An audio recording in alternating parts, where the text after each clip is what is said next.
Hello, my dudes, and welcome back to the Mikey and the Press Pass podcast. I'm Mike. I'm David. Hello, David Todd Alexander. Oh, hey. From Michigan. Michigan.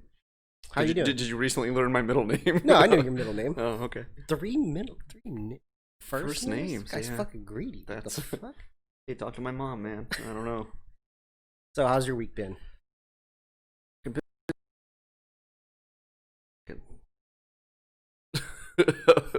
Welcome to the boat.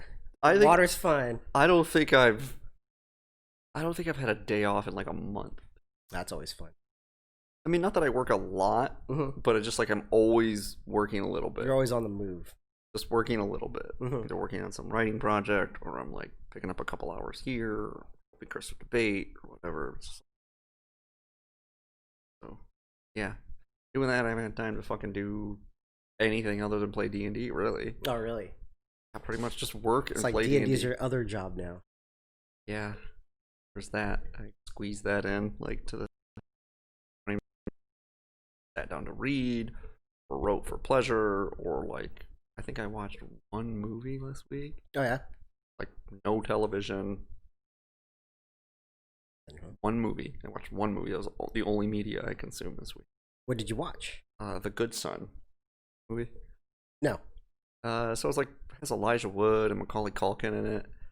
Oh, Max in there? Yeah, it's from like the early 90s. It's also got the guy that was... Oh, is that where that picture's from? They're like... Probably. Okay. They're like... Yeah. It also has a guy that was in 12 Monkeys. He was also in a bunch of episodes of House. He's in it. And so, yeah, I remember Diana and I saw it on HBO. We were always like, man, I really liked that movie when I was a kid. I remember watching it, just thinking it was really good. She's like, yeah. And because of the weird time delay, she saw it at about the same age I saw it. And so she was like, yeah, I really liked it when I was the age of these kids. And I was like, yeah, me too. I really liked it. And I was like, but I haven't watched it since. Have you? And she's like, no. Yeah. Like, I wonder if it holds up. And she was like, oh, let's watch it and find out. So we watched it. Yeah, I mean, it's alright. Got some good things about it, but has some things about it that are likely to go over your head as a kid, for better and worse. So I don't know if you don't know the movie at all, apparently. No, I've never seen it. So the premise is Elijah Wood, his mother dies, and his dad has to go to Japan to like make some big business deal so that like, you know, so that he doesn't have to constantly be on the move, like away from his son, because the mother raised the kid a lot and he was always on the move. But now that the mom is dead, he's like, okay, so that I don't have to like move around a bunch anymore. But in the meantime, did he teach him how to arm wrestle? No. Oh shit. He's not that kind of dad. Oh, okay. Not a cool dad. He's not a cool dad. Oh, okay. No. But anyway, so he sends Elijah Wood off to live with his aunt and uncle in somewhere. And so, you know, he's all like traumatized and shit or whatever. And then his cousin, aunt and uncle's son, they have, you know, the son, and then they have a daughter too, and then they also have a son that died like in the bathtub when he was kid. There's like this trauma there too. And then throughout like most of it, like a good chunk of the first and half of the second act are just like, you know, kids being kids, you know, and they're like 10-year-old scamps, latchkey kids, you know, they're just like off like doing kid shenanigans. Yeah. And then at some point, like Elijah Wood realizes that Macaulay Culkin's character is like fucking evil. Like he's like a psychopath. Okay.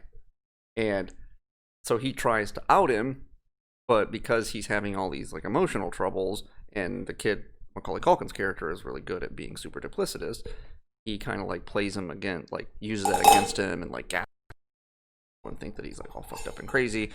And then you know, conflict between them where things kind of come. But yeah, it's a decent movie. It's feels really hurried. Like, it's not very long. It's only like, it could have. Yeah. Here's a movie that could stand to be longer. Oh, okay. So normally I'm saying movies are too long. Yeah. This movie felt kind of hurried. Okay. They hurry the plot along a whole bit of like getting to the conflict, I guess. And with such young child stars, who do you think this movie was geared towards? that's what's weird to me is like I remember liking it when I was a kid because the kids were my age, and the child acting is pretty good. Although it's pretty evident that Elijah Wood is even at that age a better actor than Macaulay Culkin ever was. And but child acting is pretty decent. And then there's not really any. I think there's like one cuss word in the whole movie. There's not really any graphic violence or nudity or anything, but it's rated R. I realized after the fact. I was like, "It's a rated R movie." I watched this when I was like 9 or 10.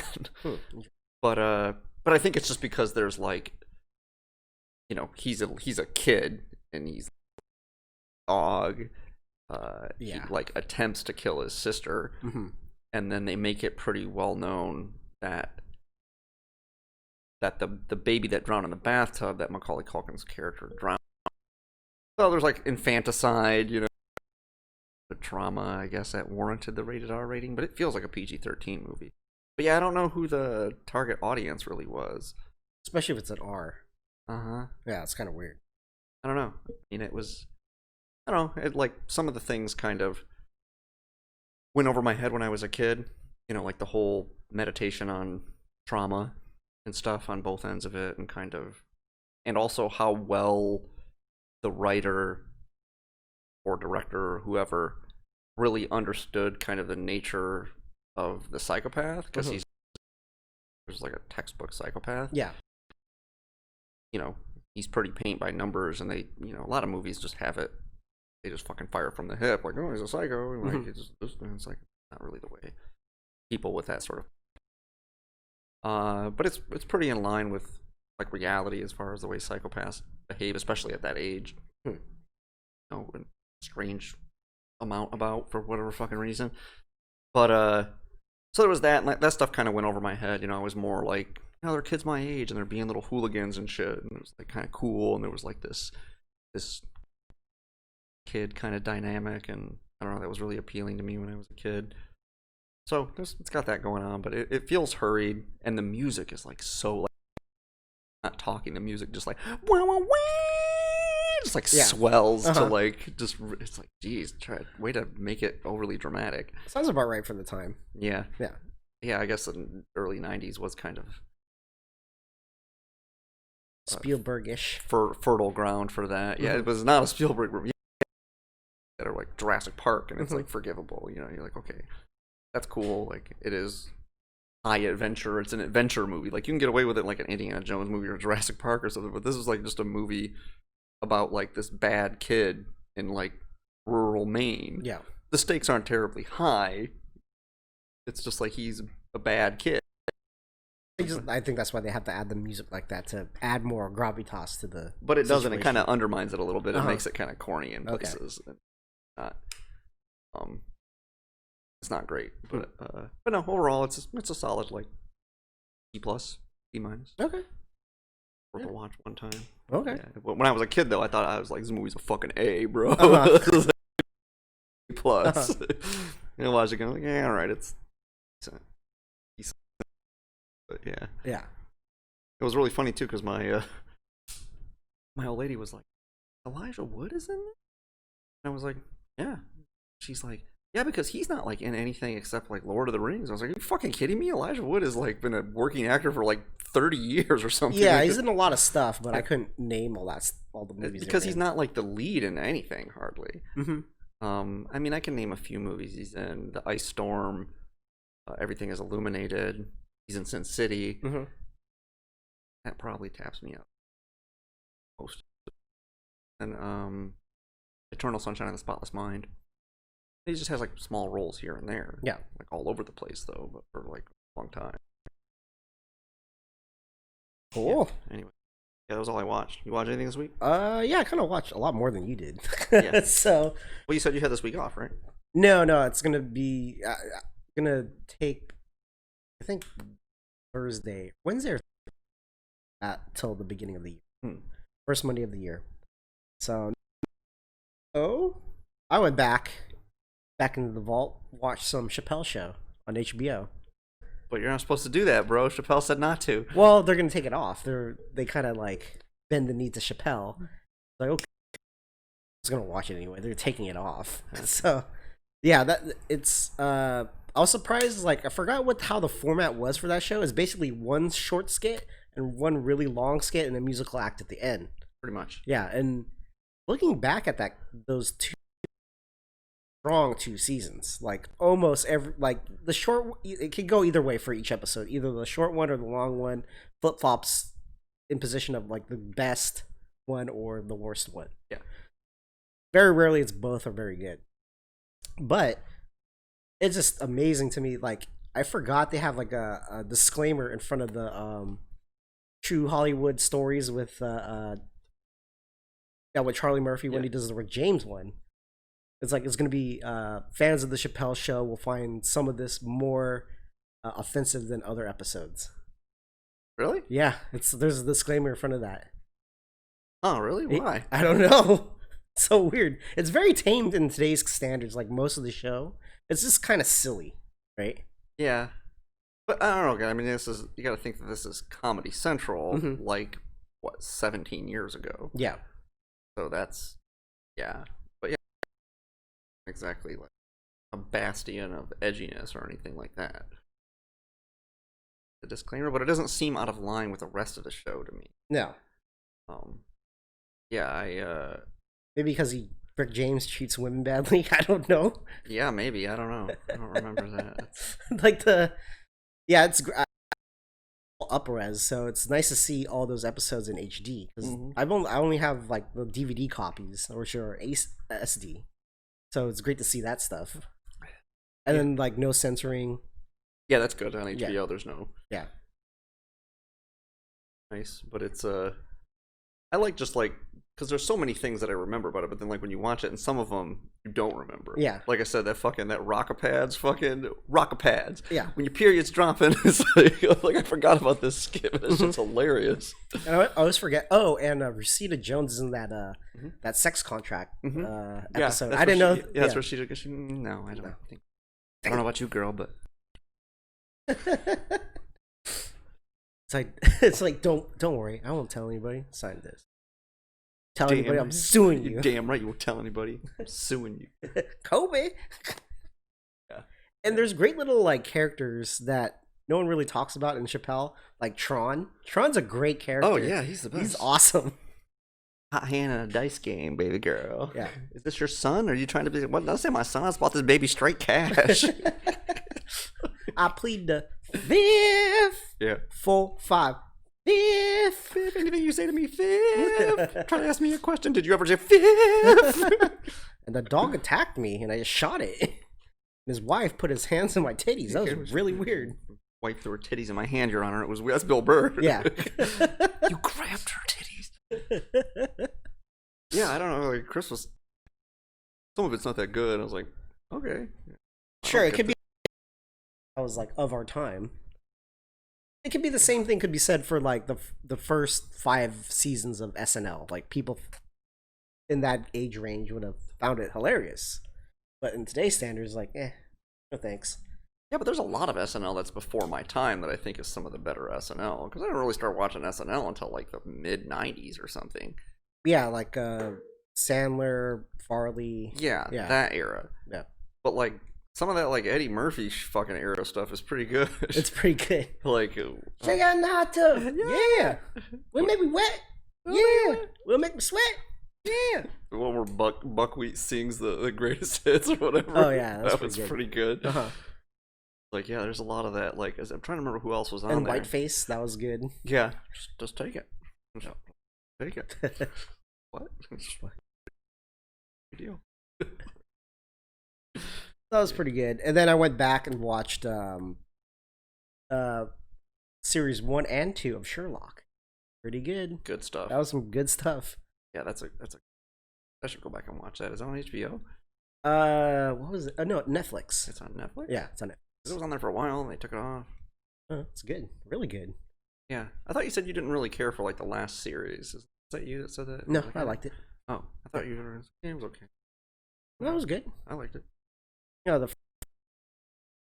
the first 2. There's 4, right? And there's a holiday special that kind of. Oh, yeah. Hmm. I don't know if you ever watched. I don't know. It's like set in the traditional Oh, I think I missed that one. Sherlock Yeah, era, yeah. and it's a way to kind of like bridge from season 2 to 3. Mm. So it's kind of weird, but like takes place in the original Victorian era or Edwardian era, Victorian era, and but it still has some commentary on the actual series, so it's almost like a standalone thing, but it still kind of gives you a little bit to like segue in or yeah, I don't know. Yeah, it's a great show. That's right after Moriarty dies, right? Okay. Mm-hmm. And that's the segue. The segue is that Sherlock has the realization that he's not dead. Mm. Yeah, I think I missed that. I might have missed that one. Yeah.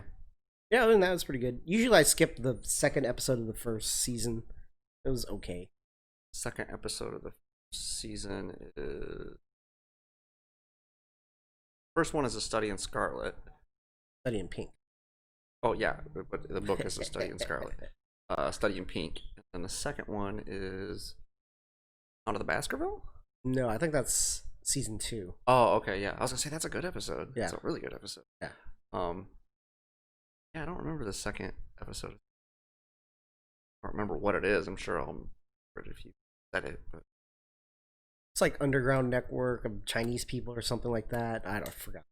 I just never found it that entertaining. It was like the weakest of the 3 in that series. Yeah, I wanted them to do more of the more like supernatural stuff. That's why I like the Hound of the Baskerville a lot, is because it's like a modern take on those like supernatural one. I wanted them to do like the Essex vampire story. There's like a whole bunch of them that are like supernatural stuff, and the show tends to focus on the more kind of like espionage stuff. Yeah, and the I think that's in the Victorian one too. I think that's like a ghost story, and that's why I thought it was pretty good, because haunted house thing. What's really those aren't things. Yeah. Yeah. So. Well, that's cool. I should go watch that. Watch that. Another thing I watched. I don't know what sparked me to watch it again. Kind of 2 shows in the same vein. It was like Fight Quest and Human Weapon. They like travel the world, do martial arts, that country. And I went back and watched Fight Quest. I've seen either of those movies. It's a series. It's a TV show. It's a travel. It's kind of like, Anthony Bourdain minus the food with a lot of punching. Oh. So with guys are on the show, and I don't know why they keep on doing this, but in the series, like, one guy usually stays in the big city and trains with whatever masters in the big city. They take this other guy named Doug. They take him out in the mountains in the boonies, and he kind of gets beat up all the time. It's like a Rocky Drago sort of situation. Kind of. And then at the end of the week or whatever their training session is, they come and do like some sort of like challenge match with their students or something like that. And they have martial arts training previously, or no? One does. Jimmy Smith. He was a professional fighter. He did some commentary for the UFC. He does stuff for Bellator now. The other guy, Doug, I think he's like a weekend warrior, and he was like a soldier, did a tour in Afghanistan or Iraq or something like that. So they have some sort of training. And yeah, it's pretty interesting to see that stuff. Like, that show came on right when I started doing martial arts. So going back and watching that stuff was like kind of oh geez, that's a while. It was like 2007, 2008 when the show premiered. And so it was fun to like come back from like once the show airs, go to karate class and talk about all the stuff, because they did Kyokushin karate for their episode. I think it was like episode 3. So Kyokushin's pretty hardcore. It's like really up close fighting, full contact sparring, kumite. Though I think the only thing they can't do is punch to the face. You can kick someone full blast in the face, but you can't punch them in the face. It's kind of weird. Yeah, it is weird. I guess a kick is harder to land though too. Yeah, that's the whole idea. Get kicked in. have your hands up all the time. Yeah. But they're just fucking just. And it's like, it's a hard style of karate because it's a lot of hard training. What would you rather get kicked in the head one time full force or punched in the face full force like 4 or 5 times? I'd rather be punched in the face. Even if it was like opposed to one. Sure. Yeah, a kick's pretty bad. Yeah. A kick will fuck you up. Yeah, I don't think I've ever been. I think I've been kicked in the head one time. Mm-hmm. My buddy Alex used to do Taekwondo. And so he was just all legs. Yeah. So he had a black belt. Hands down. Yeah, pretty much. So flippy kick. So we used to spar and it's not even kicky punch, it's flippy kick. Yeah, we used to spar in my backyard and like yeah. Right, and he was talking some shit to me. He's younger than probably like 24, 25, and he had just got his black belt. And he was talking about, he's like, I'll fuck you up, man. I was like, I don't think so. Yeah. And he was like, what, man? You don't know how fast these legs are, motherfucker. And I was like, yeah, that's true, but so I got thunder, I got lightning. Yeah. What do you want to get hit with? And I was like, we go out backyard and spar right now if you want. Uh-huh. He was like, what? I was like, I got some hand wraps from boxing. Use our hands. Yeah, and he's like, whatever, man, let's fucking do it, right? Mm-hmm. And like, yeah, okay. And yeah, he fucking caught me with a kick because he can kick me like just in the face. Yeah. And he caught me with one, poop, and then yeah, it was pretty bad. Fucking rang my bell. Like I've been punched by people that are a lot bigger than him, and it's like a lot harder than that. And it was there's like, a lot more meat going to your head. But yeah, it's watching. It was like, so he's like, he's got long legs and he can kick, but like he doesn't know what to do like once you close that distance. Oh shit, yeah. Right, so it's like really hard to get in on him because he's like, it's like fucking Jean-Claude Van Damme, right? Mm-hmm. He's just like throwing legs everywhere. Then you just like get up close to him or he can't kick you. He's yeah. just, like, start hugging you. Like, yep, yeah, that was fun. But anyway, yeah. So you were saying the show, so you like it was fun to like go. How many seasons did it run? 2 seasons. I don't know how many episodes per season, but yeah, it's something to watch. I highly suggest it. You can only watch it on YouTube. Like I tried to watch it legitimately. I was like, I'll buy a season. Fuck it. Who produced it? I don't know. Anywhere. Where did you used to watch it? I guess then. There was like at Geo or something. Something like that. Okay. Yeah. So you can only find it on YouTube. And then the nice thing is, I found out that Jimmy Smith. I think that's Jimmy Smith. What? He did like this little like behind the scenes, like after the fact. It was probably he recorded those episodes like a year ago. All the behind the scenes stuff. We got like Doug. He got really hurt. Like there was head, and the senseis had like a stick and kept on hitting him to get up, forcing him to start sparring again, and he was concussed. I was like, it's pretty bad. Yeah. Yeah, They like to torture that kid. If you watch that series, like Doug, the smaller guy, he always gets fucked up. That's usually the way it goes. Yeah. The smaller guy gets fucked up. No, because he goes with in the mountains, in the boonies. Is that like a trend? Like people that are, is it like it is in the States that it, like people just that live out in the sticks are more hardcore?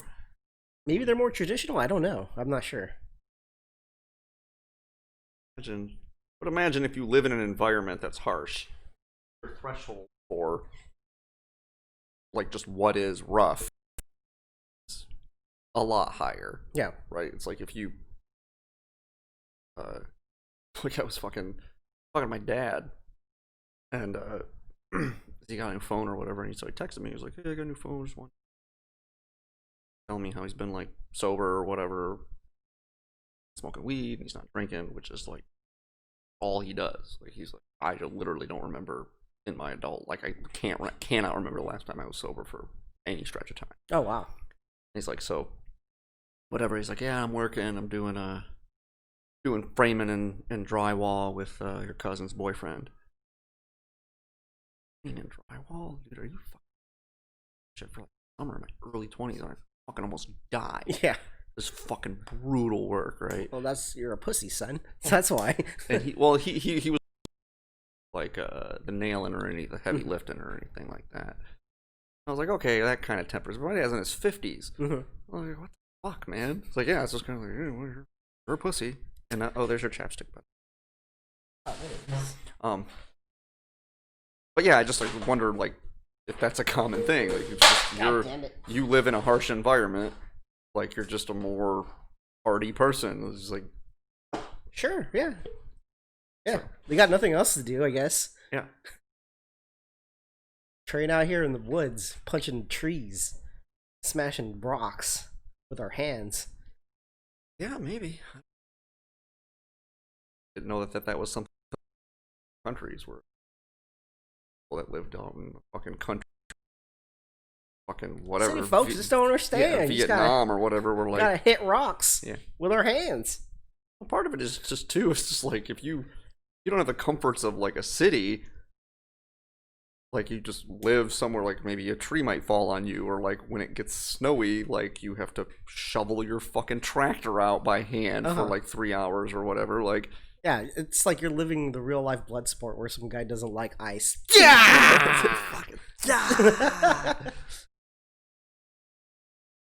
I've fucking heart attacks like shoveling their walks every year in Michigan. Yeah, just culls the herd, right? It's like, yep. That's what you get for not being a snowbird. Like you think you're hardcore. Let nature take its course.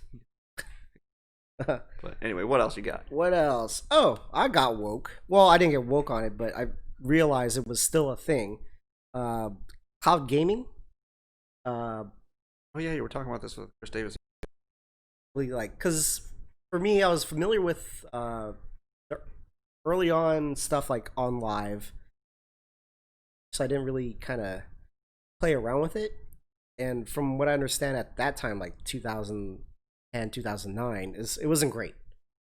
But I had an itch to play Cyberpunk 2077. I was like, I don't want to upgrade my hardware. It's too much money to just play one game. I want to buy a console because I don't play any games on consoles, so I don't care. And then I just heard that there's a Google has a service which is like online gaming or cloud gaming, basically. All the hardware is in the cloud, and it's stream it into your computer. You can do it from a laptop, phone, anywhere. Smart TV or whatever. Right, okay. And you can play like AAA titles. I don't know the difference between online and cloud. Online is like, you're playing you're playing peer-to-peer. You're playing against other people. Cloud, meaning all the computations done on a server and is being streamed to your device.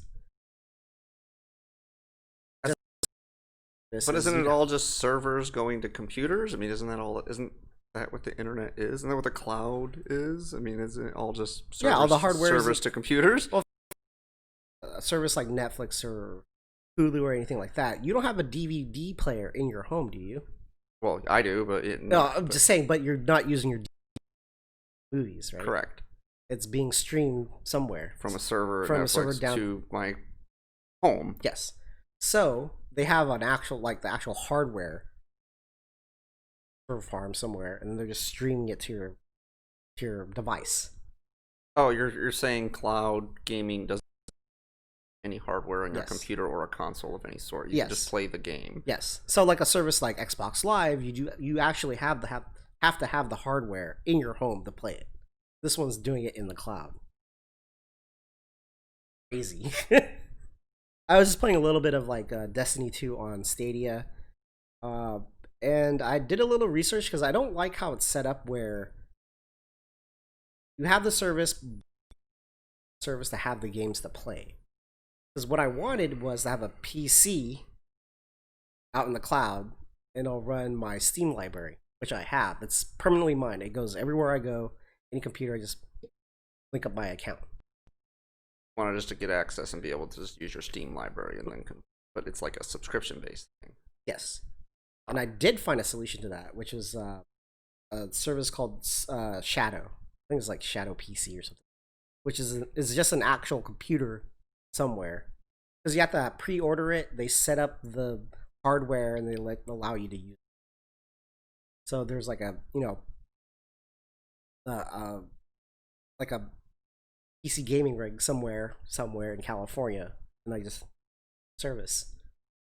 And you don't have to pay for the service like on a monthly rate? You have to pay, which, you know, if you calculate out like for the amount, how much hardware I'm going to spend or buy new console is actually cheaper in the long run. I mean, is it? I don't know. Yeah, okay, so like 12 times 12, that's how much. I can't do math. Well, 12 times 10 would be 20. Mm-hmm. And you add 24. 134 a month. Yeah. And then spread that with 4 years. So for the life of a console or something like that. PC hardware. Probably equals out. Really depends on when you buy it. Like, there's a price drop on things. Yeah. So, like a Sure. new Xbox usually what, $500 or $600, but mine for $300. Mm-hmm. So I'm good for like 2 years, comparative to the. Sure. Yeah. I mean, if you just like, I hardly ever even use my Xbox for gaming. Actually, I use it mostly for internet, and Netflix, and Prime, and as a DVD player. So it kind of doubles over. Depends on how much games you play. Like, wouldn't be worth it for me because I don't play enough video games a month. Yeah. Justify even $12. Yeah, that was kind of hurting me on my gaming side because I have my PC at work, and all my games are PC. So play some Red Dead. Can't play any Red Dead. Man, now I can't. You said Destiny 2, and I keep thinking Divinity 2 is the game I play. Yeah. Like, it's not the same thing. Yeah. It's like they're different, completely different games. Different letters. Yeah. Same number. Yeah. Start with the same letter. Yeah. I don't know, Destiny and Divinity kind of have the same, like... kind of vibe. Yeah. You know. Yeah, well, that's... So you're gonna, like, keep up with it, or...? I'm gonna test it out, because I think with Stadia I have 3 months for free. So, play with that, and then I'm waiting for the hardware to get set up on Shadow. See how that goes. Because it was, like, for me, like, it was pretty responsive. There's a little bit of... Sometimes you get some jitter with the graphics, but it's... For me, I only play, like, adventure single-player games. Yeah. So it really doesn't matter. You don't have to be super twitchy. So, in other words, this is just like a remote LAN cafe. Yeah. Where you just pay to rent, like, their gaming computers. Sure. But the gaming computer is just not near you. Yeah. You can just do it from the comfort of your home. Mm-hmm. Okay. Yeah. We're just coming full circle now. Yeah. Like, this is how it's working. Well, sign up to my news group. Get on my LAN party. Get my LAN party. Check out my zine. Yeah. Check out my zine. Yeah. All right. Grab bagging it? We're grab bagging it. For people that don't know in the audience, I have this bag that smokes. Mostly from trade show and some other stuff. Take.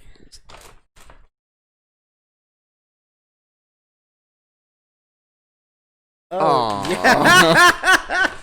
What do you get?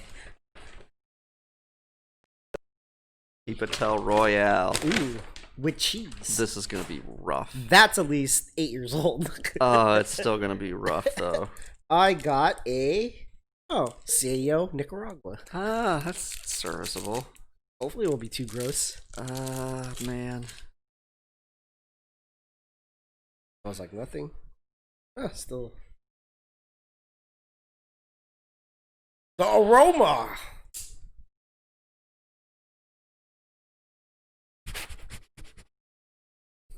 Whoa. Hey. Calm down. I'm calm. You dude. I'm like a bomb. Calmer than you. Hey, what's up, Beto? Grab a gurk. No, thank you. We have a gurka. Gurka. A circle gurk going. Circle gurk. Alright. That's First light. Wrong end here.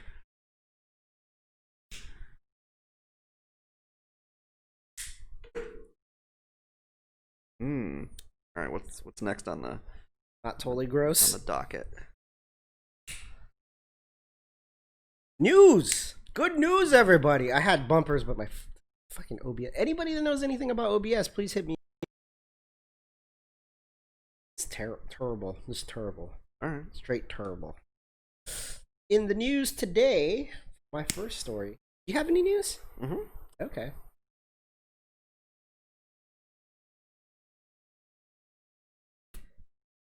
Hold on. Sorry. It's okay. I'll tell you one of mine. Okay. So apparently, I took grab the article because I was talking with Diana.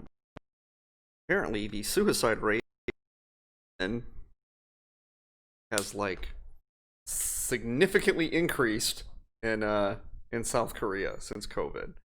Oh, really? Numbers are up like 40% Hmm.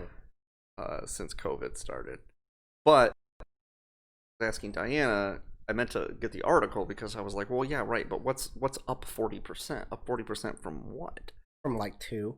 And she's like, well, you know, there was like 13,000 or something this year. I was like, even if that's just women. She's like, what do you mean? That's a lot. And I'm like, well, not really. I mean, Korea has like a population of like 50 million people or something. Nothing. Like 0.0003 or something like that. Well, they got that pressed as Americans, I guess. I don't know, but like, yeah, that's what I was saying. Is I was like, okay, a 40% increase is not great, but you know, when a number is really low, like the amount of transgender students I had in my class doubled this year. Yeah, from what? Well, from 1 to 2. Oh, it's a big deal, right? Like, real big deal. Right. It's like, sure, you could couch that in a percent like that. But it just kind of got me wondering. I was like, what the fuck is about South Korea, man? Like, what's up with South Korean women? Like, they're just like particularly can't handle the isolation or something? I don't know. I have no idea. Bummed out than the rest of the world? I don't know. There's like, that's why I wish I had the aggregate numbers in front of me, because I was like, suicide's probably up almost everywhere. But like in a country like Sweden, where the suicide rates are already pretty fucking high. Oh, is it? Yeah, the suicide rate in Sweden countries is pretty high. Well, especially don't get any sun, bro. Well, especially lack because like they're a more like depressed society, because not only the weather, but they're a more egalitarian society, which usually bears out like worse suicide rate. And so but then on top of that, they don't have other, like, they're relatively healthy people. They don't have like the heart disease problems that we have here. And then they don't have a lot of violent crime. So it just kind of knocks off like 2 of the big things that would be like main killers, right? Like it's cancer, heart disease, and then like, you know, after way down the fucking list, it's as like a distant third. They don't really have those problems as much. And so a confluence of things upticks their suicide rate. They don't have these other things. So it's like suicide rate's pretty high. So their uptick is probably aggregately probably like 5-fold what, like aggregate numbers wise, but it's like a smaller percent of like what their suicide rate already is. So but yeah, so I didn't look up the numbers. I just did some quick math on like percent based on what she told me. But I don't know. Weird and wacky. Chris Pine to star in Dungeons and Dragons movie for Paramount. Directors of Game Night, Jonathan Goldstein and John Frank, are slated to direct this fantasy film. Don't get your hopes up. They tried this already. Yeah. They've tried it several times. Doesn't work. For whatever reason. I don't know. I mean, D&D movie in 2000 with Jeremy Irons. I know, I saw it. Yeah. Yeah. Oh, it actually got made. Yeah, they made it. Oh, okay. It's got Jeremy Irons and Justin Whalen is in it. Mm-hmm. So Laughlin. What her name? Yeah, I was in Marlon Wayans was in it too. Oh, really? It's fucking awful. The theater to see it with a bunch of my guys from my group, and Yay! It was like fucking terrible. It was terrible. They made a bunch of sequels. They went right to the Syfy channel or whatever. It was really bad. Oh, really? And this will probably be pretty similar, because anything that We got bears Captain Kirk, man. but everything that bears the D&D name that isn't Dungeons and Dragons is not good. Almost wall to wall. It's like not the actual game. It kind of sucks. Most everything. It makes sense because it's like their lore is kind of piecemeal from everything else. Sure, but it does have some of its own lore. Sure. But like the books they've done, like a lot of people that are into D&D like the books, but the books as like just judged on the merits of literature are pretty bad. And then the video games that all made are pretty bad considering I mean they're not terrible, but when you compare them to other things in the same vein, like online role playing, like it sucks compared to the other things that you would compare it to. It's a fine game to play, but it's just got so many problems with it. All the video games have pretty much been that way, with the exception of some of the PC games. But largely those came out before like there was really a lot of other things in that arena. But like when you compare them to like, you know, they just seem like a knockoff of some other game. They seem like a Diablo knockoff, but just not as good as Diablo or whatever, you know. And so why do I want to play this instead of Diablo? Diablo's just a better game on the whole. So yeah, I don't know what it is, but they can't seem to get anything right. That's just not the tabletop RPG. Bad. And you know, I don't know who those directors are right offhand. If you told me maybe some other things that they've done, I might have an idea of like whether I would have confidence. Game Night, I think, is one of the bigger movies. I don't know that I've seen it. It was pretty good. I saw that movie. It's a group of friends having a game night. If you told me it was like Taika Waititi or something, I'd be like, oh, that'd be great. Yeah, that'd be kind of crazy. Or just anyone. Yeah. That. I think it's just one of those things is they don't know how to. They want to have a certain amount of fanfare because D&D is such a fanfare-related thing that they just kind of go too far. And they want it to be kid-friendly, so it kind of has to be hokey. And it's like, I don't know. It's like a guy in the other one that's got like lipstick on the whole fucking movie. They don't really ever explain why he's wearing blue lipstick, but he is.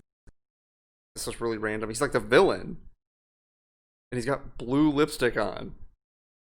Yep, that's the thing. Story. Yeah. Yes. So I don't know. Maybe it'll be cool. I don't know. I have to see the trailer. The trailer looks good. Then maybe I'll be like, okay, I'll go see it. Our whole D&D group could go see it. Whoa. Check it out. Yeah. Try it out. What else you got? Did you see the new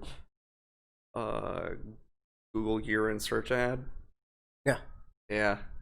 Super woke. Oh, is it? Yeah. Uh-huh. And here's the thing is I don't What get. is their pronoun? it's just here's what I don't get. What is their preferred?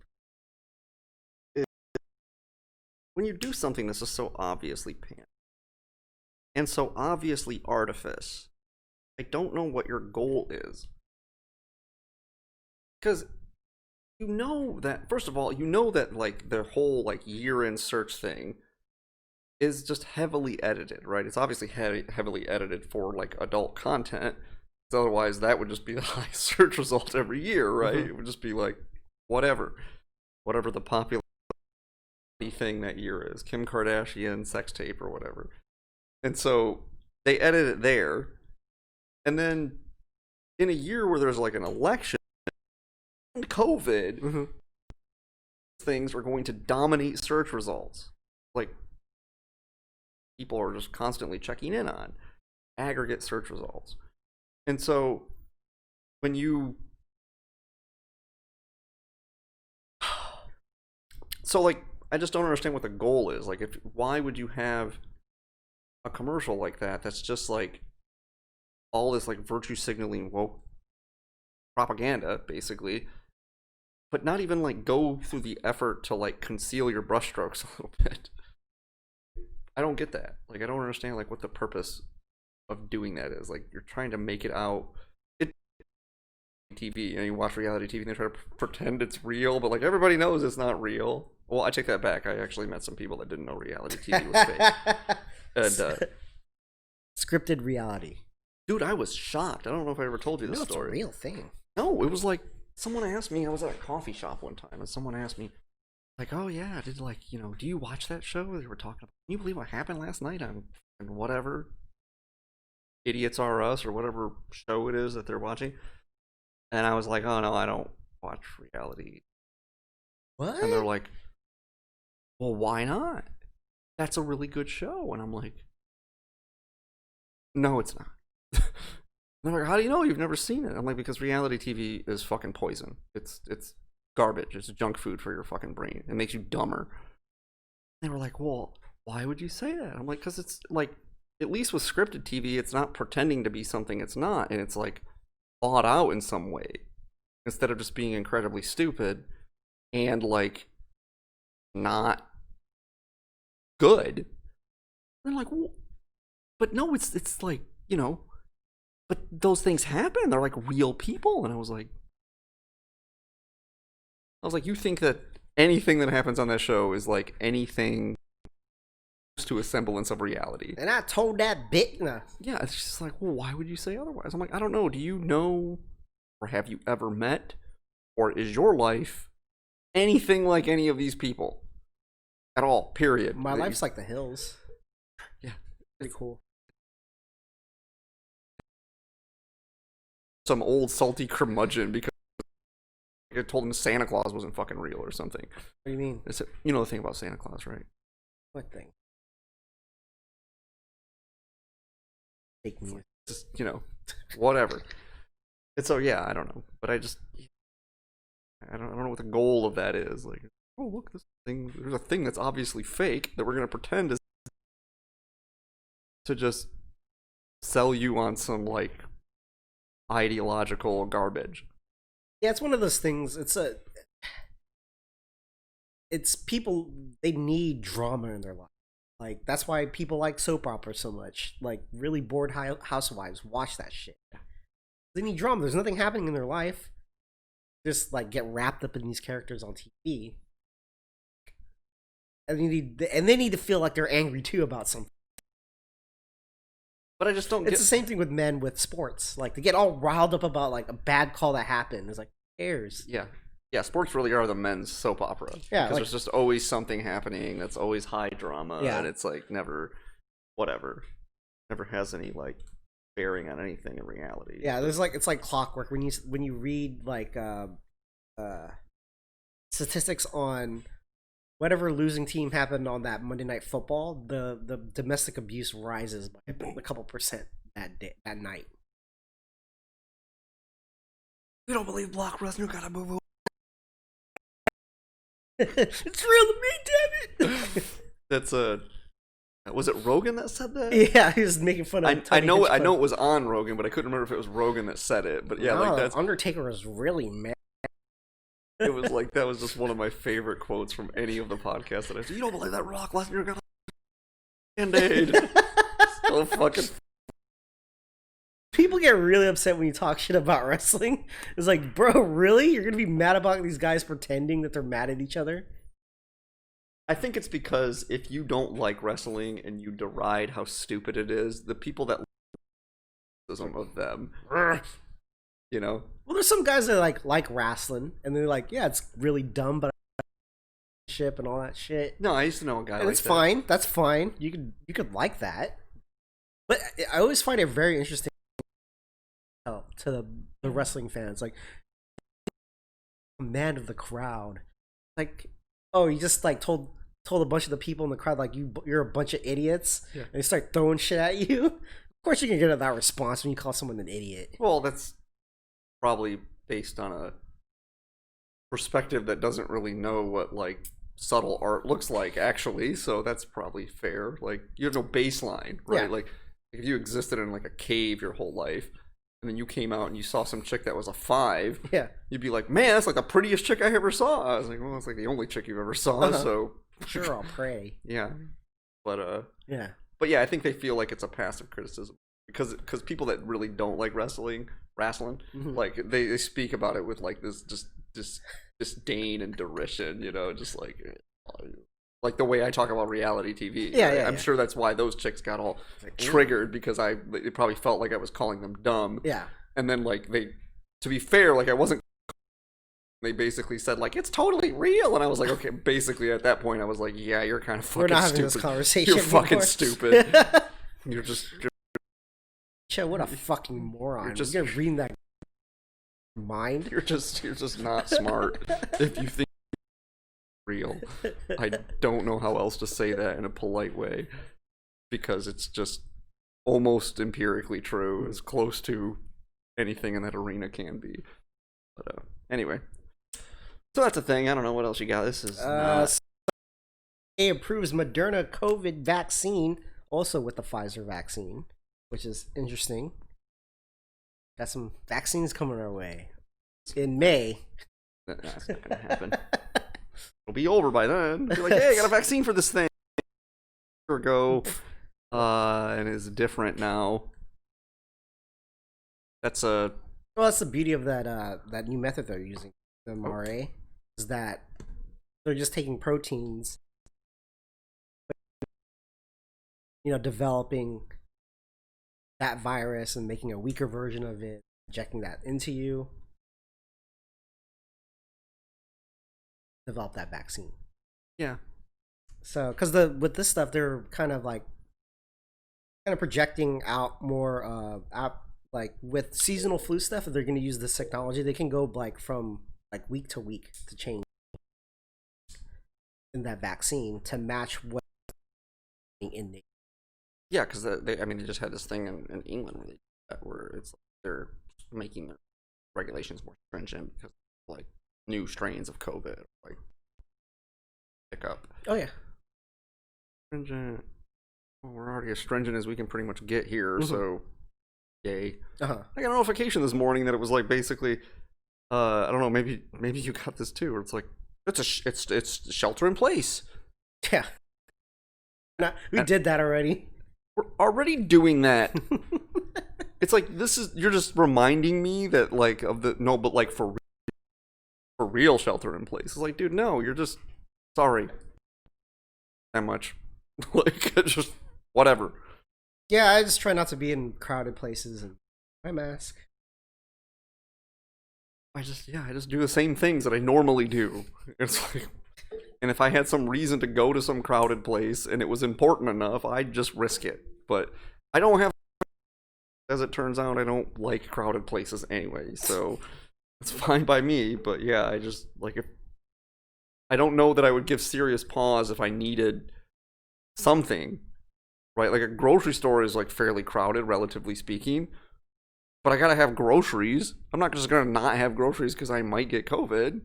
Oh, well, if I don't get groceries, I will definitely die. I'll starve to death. At least I didn't get COVID. Right, yeah. But if I go get groceries, maybe I'll get COVID, and maybe that'll be unpleasant. And maybe I'll even die from it. But it's just I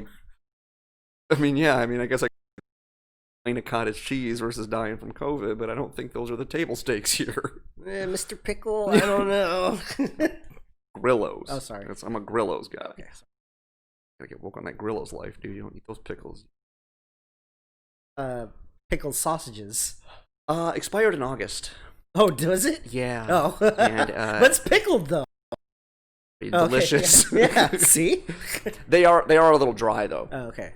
Normally, maybe I just haven't had that brand in a while. But normally they're just dripping with vinegar and they're super juicy. You're right. Those ones are dry and a little but I don't. Dog food Sure, great, delicious dog food, pickled, spicy gibberish. Yeah, I was like, oh, these expired in August. And then Diana was like, no, very, very long ago. And I was like, I'm eating this. Too old. I'm eating it. I'll be your huckleberry. I'm your huckleberry. Yep. Didn't care. Ate 2 or 3. I ate half of them already. Yeah, these are good. She's like, I'm not taking care of you if you get sick and her. I ain't gonna get sick. It's vinegar, baby. It's a dysentery or whatever. I'm like, yeah, it's pickled. It's pickled meat. Yeah. It's not like it's been sitting on the counter or something. It's pickled. It'll be fine. It's the best by date is August. That's not that long ago. These things have and the thing is the thing, if you really want to think about how scary it is that the August 2020 was the best by date, and I'm like, that wasn't that long ago. And Diana was like, That was 4 months ago. I'm like, yeah, but you don't realize that these sausages are actually probably from like 2018. Like, yeah, you're probably right. they're probably like, those things have like a fucking 2-year shelf life. 4 months in the relative scale, like 2.5, 3 years, is fucking a drop in the bucket. It's like if you get the milk and it was like, oh no, the sell by date was yesterday. Like you're still drinking that milk, dude. It's like a day. My favorite is to get like the, jarred kimchi. You just open it and like let it sit on the counter for like, a couple hours and put it back. And I won't even look at that thing for like the next week.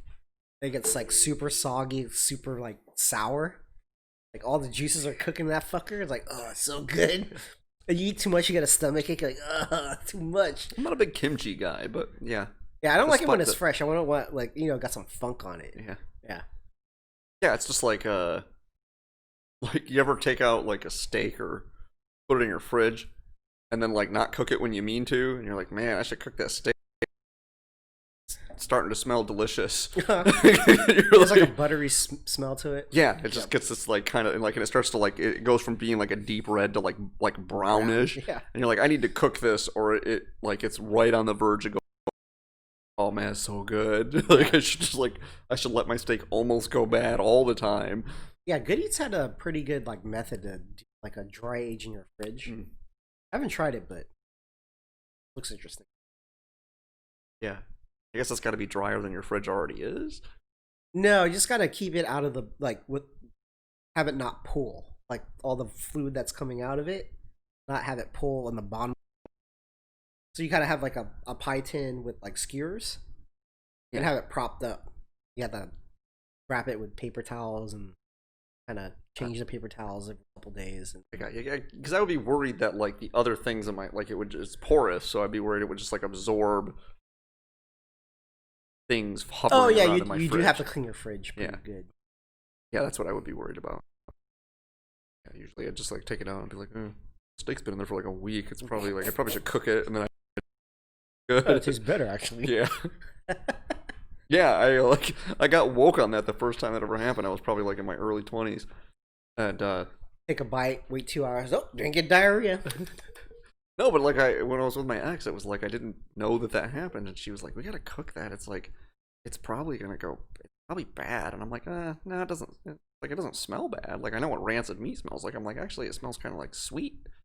I'm like, so it's not bad. She's like, you're not gonna eat that, are you? And I'm like, watch me eat it. And she's like, no. And I'm like, here, I'll make you one too. And she's like, no, I kind of feel like I might get sick. And I'm like, no, you like trust me. I know what bad meat smells like. This is not bad meat. I'm like, it's probably getting there, starting to brown, right? And then I cooked it, and she was like, this steak is good. I was like, I know. Didn't know that was a thing. Anyway, did you you've been getting like the bad end of the stick, bad end of the bag so far. Yeah. 2 for 2 for you. So my home state. Feather in its cap. What's that? So there was this guy named David, no less. He's 42. Okay. Divorced from his parents. Or he'd gotten divorced and moved in with his parents. Oh, okay. He divorced his parents at 42. Divorced his parents. Divorcing my parents. No, he got divorced. I need emancipation right now. He got divorced. He moved in with his parents. Uh-huh. And then, I guess he like went to move out. And when he went to move, his porn collection was gone. Uh-huh. And so he sued his parents. Took my property. Because they destroyed his porn collection. Yeah. He just got awarded like $75,000. $75,000? Apparently the porn collection was only valued around $42,000, but his lawyer made a good argument. Damages? I guess. I'm not sure. But that's yeah. A lot of porn. 40,000. Well, I mean, you never know. Like, you gotta think if it was DVDs. Yeah, it was DVDs and magazines and magazines? VHSs. Probably has like reel to reel. See, what I don't know is like, say I had like an original copy of like. Get that shit for free. Yeah, what if I had like an original copy of like Debbie Does Dallas or something? Does it like appreciate in value like a comic book does? I don't know. Or like the first. You got to look at the market, right? Studio scene of like Tracy Lords or something, right? Something really hard to find. So I don't know if it's like he had some sort of first collection This is a first print edition, actually. Yeah. First run of whatever, Deep Throat. Uh-huh. You know, like, so yeah, I don't know, but like, yeah, he got awarded. You got awarded more than $0, and so it's impressive, right? And I guess like, so I hope his basement. well, he moved out. Oh. He was like, "What the fuck is all my porn?" And his dad like wrote him this email. He's like, "Hey," like wrote his dad an email. "Hey, man, would you fucking throw my porn out?" He's like, "Yeah, I did you a favor." You have like, a problem. Yeah.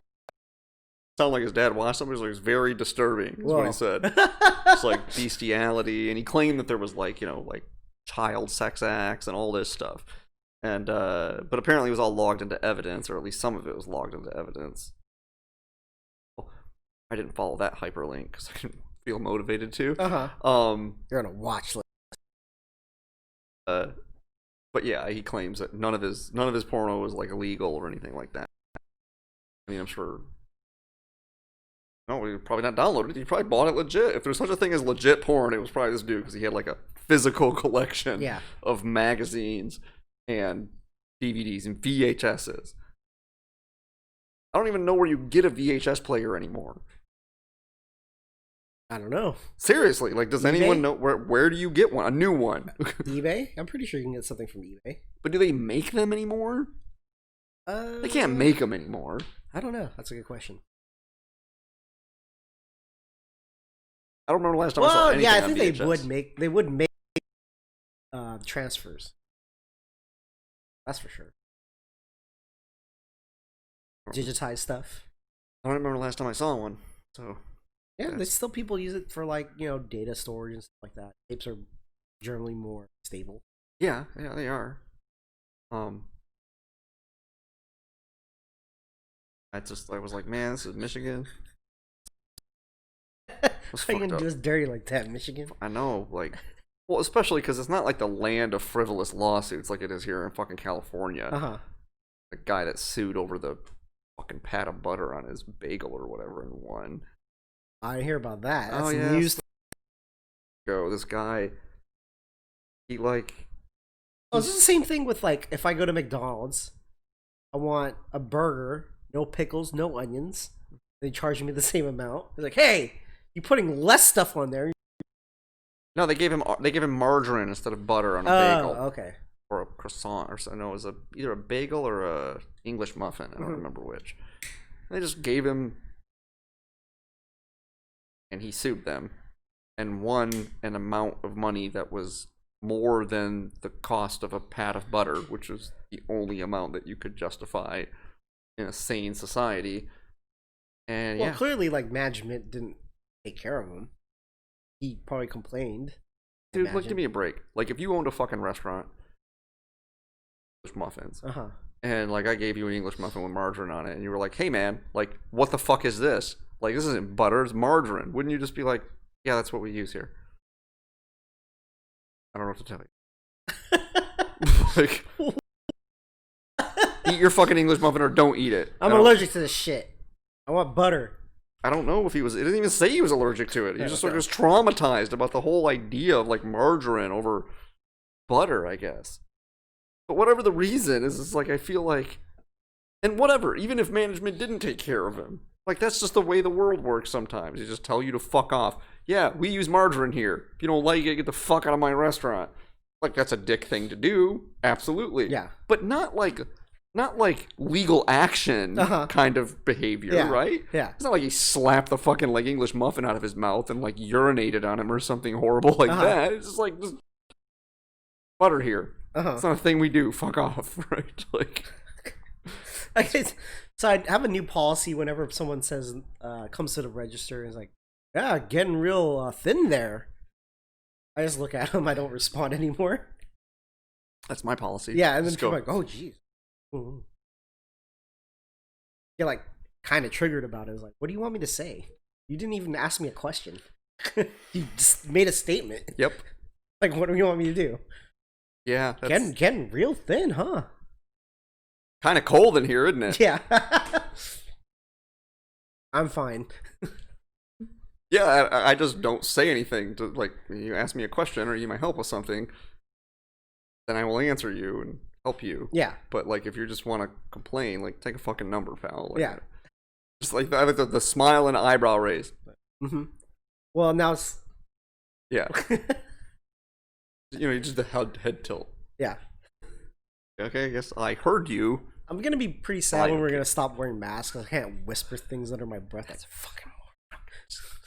What'd you say? Oh, masks. I can't breathe. COVID AIDS. Face AIDS. But yeah. Florida man emerges from the woods to stab another man with a machete. Mm-hmm. Did he have a machete tattooed on his face? No, he looks pretty cool though. Oh, he looks like a Florida man. He's got that fucking bowl cut. That fucking bowl cut. A man being charged with an aggravated battery after he reportedly attacked another man with a machete in St. Augustine, according to St. Augustine Police Department. On Sunday around 11 a.m., officers were called to blah blah blah blah blah. No, it doesn't. That's basically the story. Aggravated battery? Yeah. Like, not attempted murder. It should have been. You attacked somebody with a machete. And it's not attempted murder. Not slaughter. Mm-hmm. It seems like that might be. Nope. Aggravated battery. Found the victim bleeding profusely from his left hand that had 2 large cuts to his arm and lower back, according to police. Police first attempted tourniquets to the victim's left arm to stop the bleeding. The victim was also transported, and the guy was detained. That was it. There probably was like, sit over there for a second while we talk to this guy and stop the bleeding. Don't go anywhere. All right. Cool. Fucking cops. Bullshit. This is bullshit, man. It used to be a great country. Stop the steal. Trying to get in on every goddamn minor conflict between otherwise peaceable citizens, sticking your nose in. Yeah. Fucking animal.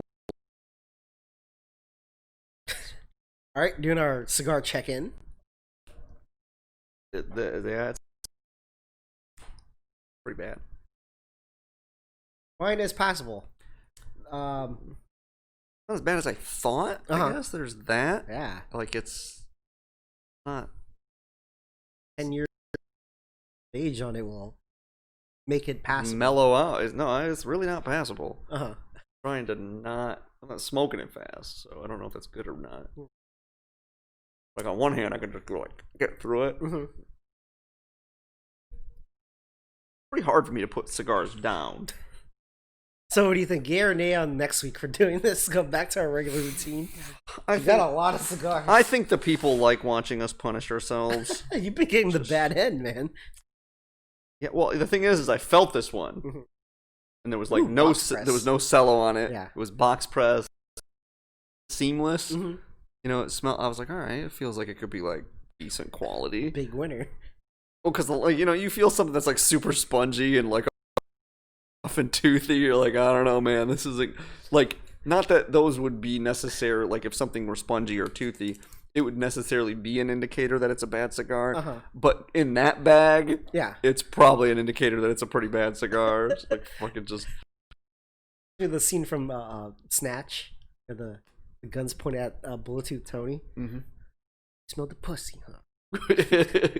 Big faggot balls. You smell some good old pussy. They're big brave balls. Or mincy little faggot balls. Yeah, I thought I smelled something good. Yeah. Feeling it up, groping awkwardly in the dark like I was a 12-year-old or something. Whoa, hey. Anyway. So yeah, Nicaragua, I don't know why you even put that label on there, because it just... Well, they're normally Dominican, right? Yeah, but there's like hardly any like flavors of a Nicaraguan tobacco in here. If it's just a wrapper, which I don't know, it's all just mush. It's all just kind of... It's like kind of getting like all the paint and then mixing it up and it just turns brown. Yeah. Yeah. It's passable. Like, if someone gave this to me and I'm at a golf course, I'll probably smoke it. It's fine. It's kind of boring. You been golfing at all during COVID? See, this is not so. See, like I didn't know you golf for the longest time. Like, of course I golf. You didn't know I golfed? I'm like, you never talk about golfing. You were like, Yeah, Go all the time. But then, like, everyone in COVID is, like, golfing more. Like, fucking Bruce Santos, every time I see that guy, he either just got done golfing or he's getting ready to go golfing. Talking about going golfing tomorrow. Yeah. Like, I gotta be fucking Arnold Palmer by the end of this fucking COVID.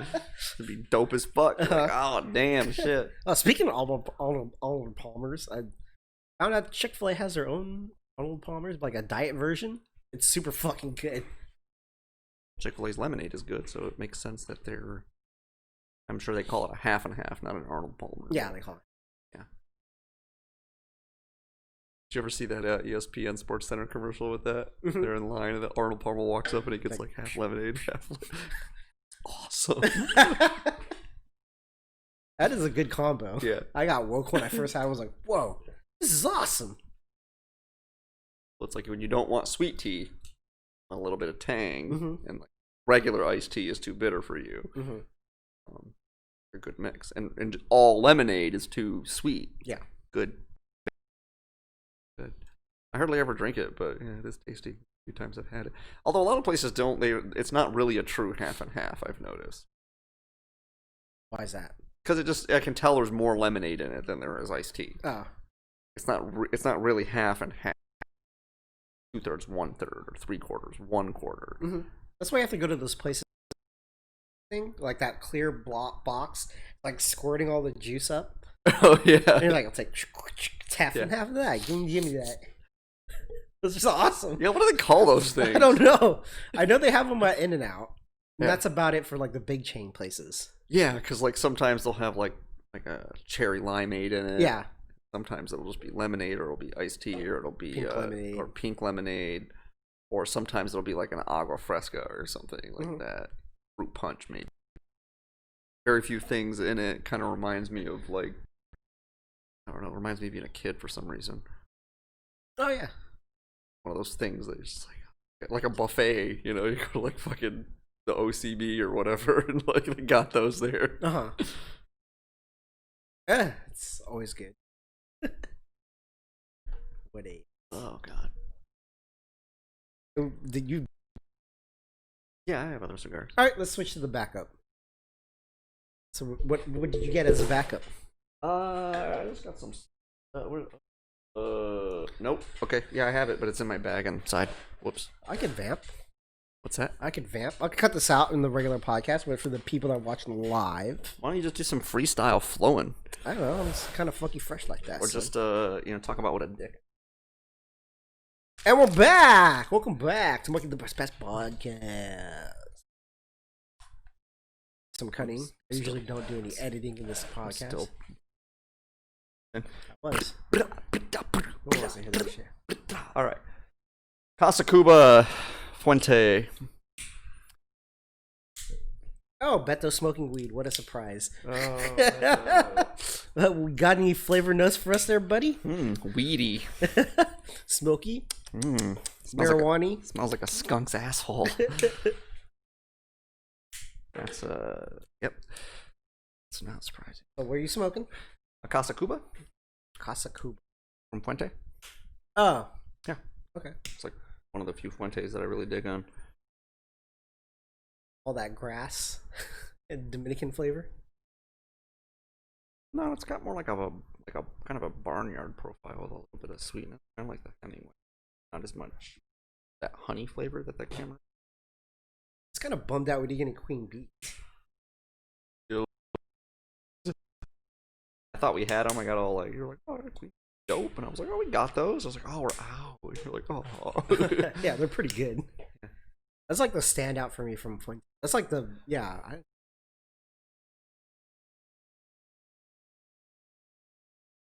probably like the Don Carlos, the super fancy one. I like the Hemingway. The Hemingway is good. I haven't had one in a while. I need to try. The Hemingway Cameroon, the original Hemingway, the Hemingway Classic. That's a yeah, same plan. See how this.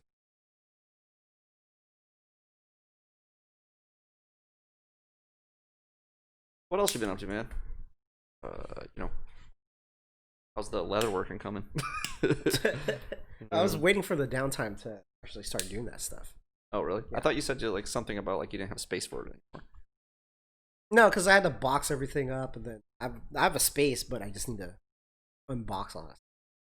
Oh, for some reason I thought it was something you did at the machine shop, like you had space for it at the machine shop. Yeah, now yeah, that you yeah. moved into so you just have to do it like after work or something. Yeah. Instead of like because you can't do it at home now. No. Yeah.